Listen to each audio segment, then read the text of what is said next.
સાબરકાંઠા જિલ્લાના આરટીઓ હિંમતનગર ખાતે માર્ગ સલામતી અંગે જનજાગૃતિ કાર્યક્રમ યોજાયો હતો। સાબરકાંઠા જિલ્લાના હિંમતનગર આરટીઓ કચેરી ખાતે માર્ગ સલામતીને લઈને વિશેષ જનજાગૃતિ કાર્યક્રમ આયોજન કરવામાં આવ્યું હતું, જેમાં આરટીઓ અધિકારીઓ દ્વારા આરટીઓમાં હાજર અરજદારો તેમજ વાહન ચાલકોને માર્ગ સલામતીના નિયમો અંગે મહત્વપૂર્ણ સલાહ અને સૂચનો આપવામાં આવ્યા હતા।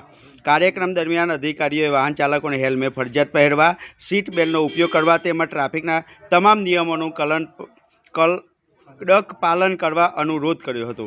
ઉપરાંત વાહન ચલાવતી વખતે મોબાઈલ ફોનનો ઉપયોગ ન કરવો, અતિ ઝડપે વાહન ન ચલાવવું તથા દારૂ પીધા બાદ વાહન ન ચલાવવાની પણ ખાસ અપીલ કરવામાં આવી હતી। આરટીઓ અધિકારીઓએ જણાવ્યું હતું કે માર્ગ અકસ્માતોના મુખ્ય કારણોમાં નિયમોનું ઉલ્લંઘન, બેદરકારી અને અસાવધાની મુખ્ય છે। જોકે દરેક નાગરિક પોતાની જવાબદારી સમજે અને નિયમોનું પાલન કરે તો અકસ્માતોની સંખ્યા નોંધપાત્ર રીતે ઘટી શકે છે। કાર્યક્રમમાં ઉપસ્થિત લોકોને ઘરના સભ્યો, મિત્રો તથા સગા સંબંધીઓને પણ ટ્રાફિક નિયમોનું પાલન કરવા સમજાવવા માટે અનુરોધ કરવામાં આવ્યો હતો।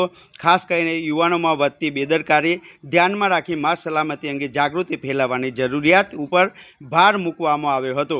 અધિકારીઓએ જણાવ્યું હતું કે વાહન ચલાવતી વખતે આજુબાજુમાં ધ્યાન રાખીને રોડ પર જોઈને અને રોડ ઉપર જે બધા જતા હશે એનું જીવન જોખમાય નહીં, તેના માટે આપણે જે આવ્યા છે એ તો બધા ધ્યાન રાખીએ જ।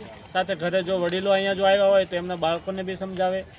જો બાળકો આવ્યા હોય તો મમ્મી પપ્પા કે નોકરી અથવા તો ધંધે ક્યાંય જતા હોય અને ગાડી લઈને જતા હોય અને હેલ્મેટ ના પહેરતા હોય તો આપણે બી કહીએ ને કે પપ્પા હેલ્મેટ પહેરીને જાઓ કે મમ્મી હેલ્મેટ પહેરીને જાઓ, સીટ બેલ્ટ ના બંધાવો કે ભાઈ સીટ બેલ્ટ બાંધીને ચલાવો। તો ફક્ત પોતાનાથી નહીં પણ તમે આજુબાજુવાળાને બી કહેશો, તમારા ફેમિલીમાં બી કહેશો તો એ કેવું છે રોડ ઉપર નીકળતા હોય જ્યારે ફક્ત